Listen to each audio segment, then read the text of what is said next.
All right, Steve Perry.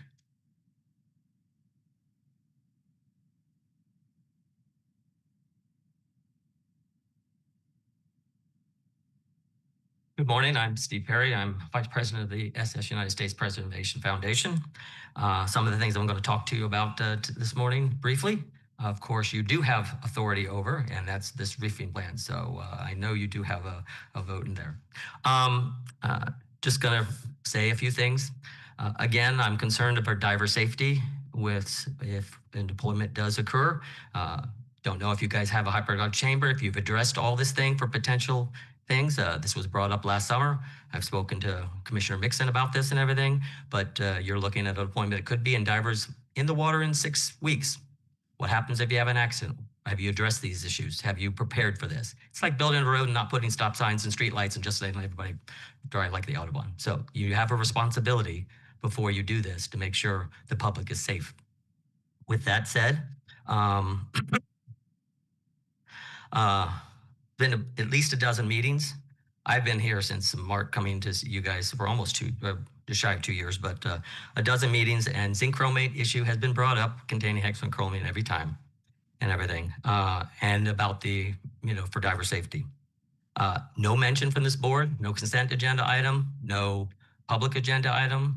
We've requested to have a meeting with the board about this and discuss it. No reply, no response on that. I have spoken to a couple of members of your staff, your aide, Commissioner Goodwin, as well as Commissioner Cox's aide and everything. But this is a very serious issue and everything. You talk about and spent inordinate amount of time on buses, Holiday Isle, everything like that. Yes, this affects citizens too, but this is going to affect your county. This is going to be a legacy for your county. And you guys are basically, again, I'm going to say, radio silence in communicating back. You may be having your staff meetings and everything. I don't know. Hopefully you guys are discussing this behind the scenes. With that said, the final thing is September 2nd meeting, 3 commissioners, Commissioner Goodwin, Commissioner Cox, and Commissioner Gett, all asked, can we do some testing to find out what the issue is about hexavalent chromium and everything? No response, complete radio silence about this issue. This is serious and everything. With that said, I've got more things I'd like to say, but with your permission, I'd like to give up the last 30 seconds of my thing to my colleague, Justin, because we've tried to shorten his speech to 3 minutes and it's 3 minutes, 30 seconds. So I appreciate that. Thank you, sir. Thank you, ma'am.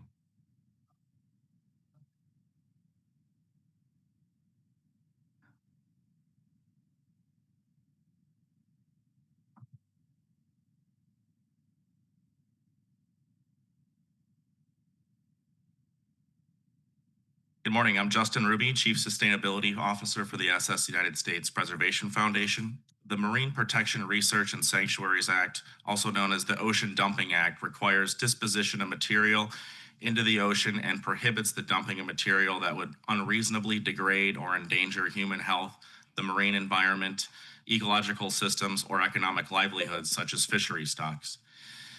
The general permit for ocean dumping under the general permit for ocean dumping of vessels, the vessel sinking cannot occur unless EPA concurs that the proposed action complies with the conditions of the permit, including removal of material capable of creating debris or contributing to chemical pollution.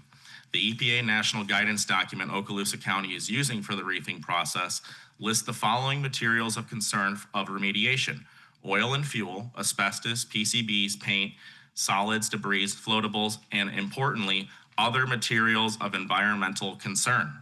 The document requires removal of other materials that may negatively impact the biological environment, and the magnitude of impact of these materials on the marine environment will be related to the nature of the material, the level of the toxicity, the ecological resources they could come in contact with, and particularly on older ships, paint may contain toxic compounds such as PCBs, heavy metals such as lead, chromium, zinc, as per the document that you're following. Based on York Analytical Laboratory testing results provided to Okaloosa County by the SS United States Preservation Foundation, dangerously high levels of hexavalent chromium and zinc exist on board the SS United States in over 1.5 million square feet of surface area of the ship in the clear yellow zinc chromate primer all over the surface of the ship. Because William Francis Gibbs took such great care to ensure the preservation of his greatest masterpiece, this ship, 2 coats of zinc chromate primer was applied to nearly all interior and exterior surfaces of the ship as per the original 1950 painting schedule. Zinc chromate primer containing hexavalent chromium was typically used by government entities, not the commercial maritime field. And in my colleague Steve Perry's 40-year career as a marine engineer, he has never seen this level of paint primer used on any other ship.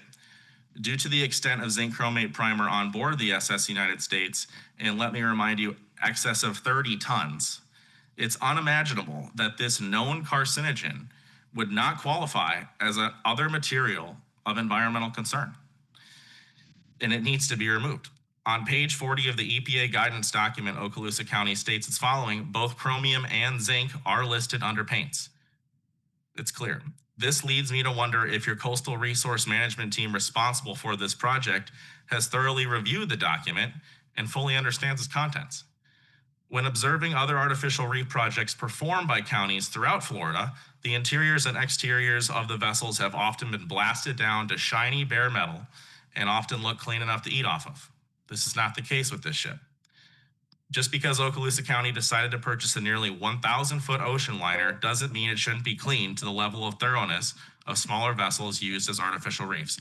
After all, the intended purpose of this project is to benefit our marine ecosystems, not purely a profit motive. So how could you, in good conscience, send the namesake of our country to the bottom of the ocean full of carcinogenic contamination? Thank you. These are serious allegations. Mr. Fogg has been here before. Perhaps we should ask him just to reassure the public, have him come back at a future date to address some of these concerns brought up today. Would that be acceptable? To have Alex Fogg come back at the next meeting and give an update? Yes. On zinc chromate? Well, he'll be listening to this and then he can come back and answer some of those concerns. Would that be okay? We always welcome Alex to come forward and talk to us.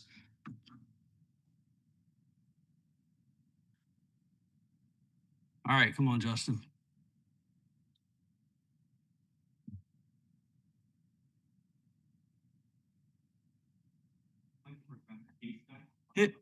No. Okay. All right, you got it.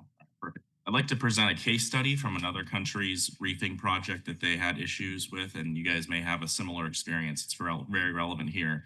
The HMAS Adelaide, a 453-foot frigate, was sunk as an artificial reef on April 13, 2011, with the main deck height of 95 feet below the surface, approximately 2 hours north of Sydney, Australia. The ship had zinc chromate coatings and significant PCB contamination that created a major controversy and pushback from its citizens due to concerns that the remediation had not been thorough enough. The administrative tribunal ordered additional remediation of the vessel, with the original project cost of $5.8 million increasing to $8.5 million. Despite additional remediation, significant levels of toxins, including zinc chromate, remained on the vessel after the public petitioned its removal.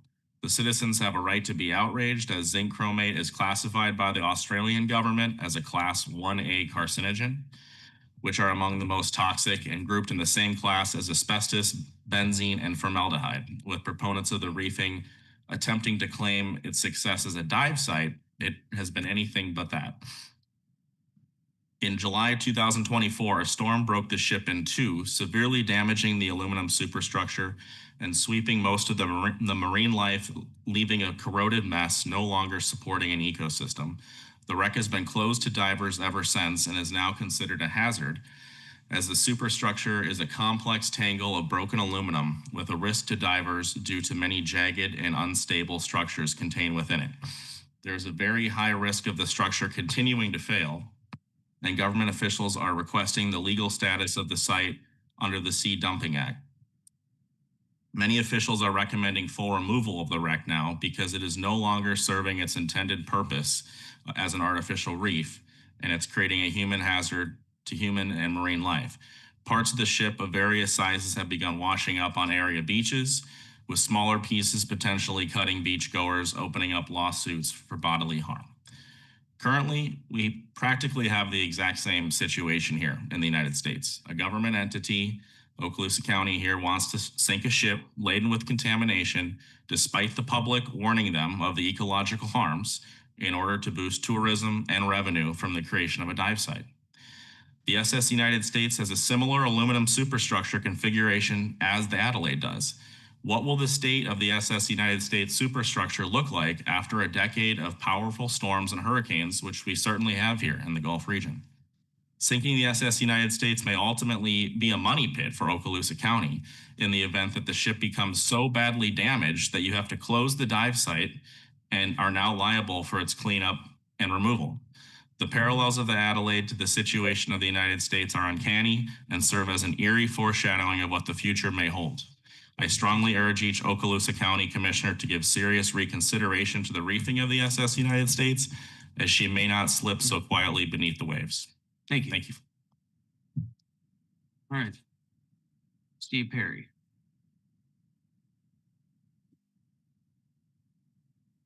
I'm just glad I'm not following Kenny Fuller.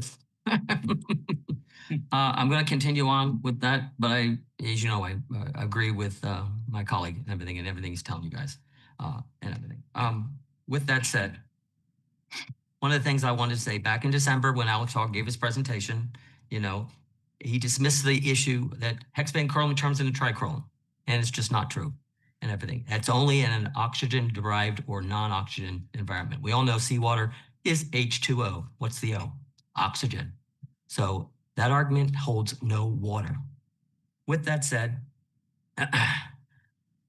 going back to what we discussed with PCBs, there's been no PC report. Now I know that Alex did that little summary, did the other sampling. I don't know what you guys have done with the sampling. I did the sampling in 16, which occupied at least 1/3 of that entire report and everything. And with that, specifically machinery spaces were not sampled because the operator was planning on ripping all that out and replacing it. So there wasn't a whole lot done to show that. And those samplings were given to the EPA for reference purposes only, not as a report, not as anything else. With that said, sampling the machinery price, in my opinion, is lacking. Alex Fogg said you're down to E-deck, you're down to machinery, it's almost done in December. Here it is March. They're still taking stuff off the ship and everything like that. So again, he gives you things. I go and see the Perdido Queen and I see the ship. 20, 30, 40 portholes still on the starboard side. What did he tell you in December? No portholes. We've removed them all. Well, I'm going to go see it right now after this meeting. There's still portholes there. That means there's rubber gaskets.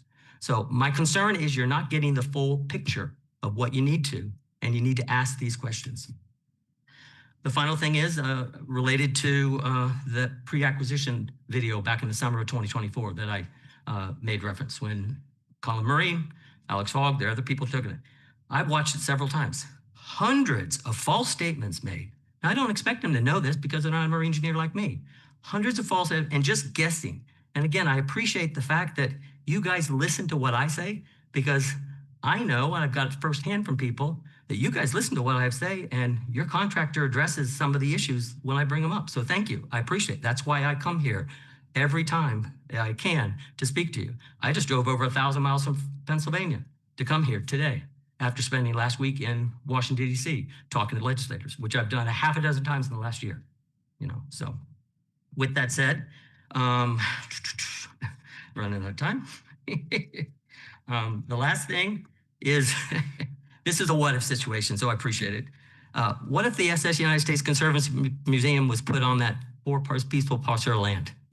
I think, the people would scream because they want it left alone as a park and everything like that. So that's not a feasible thing, but that would be something that's very visible and everything like that. But with that said, I hope, and what I want to follow up, Commissioner Goodwin and Ketchel, you're up for re-election. I hope you do not accept any contributions from Mr. Gundry going forward. Thank you. Thank you.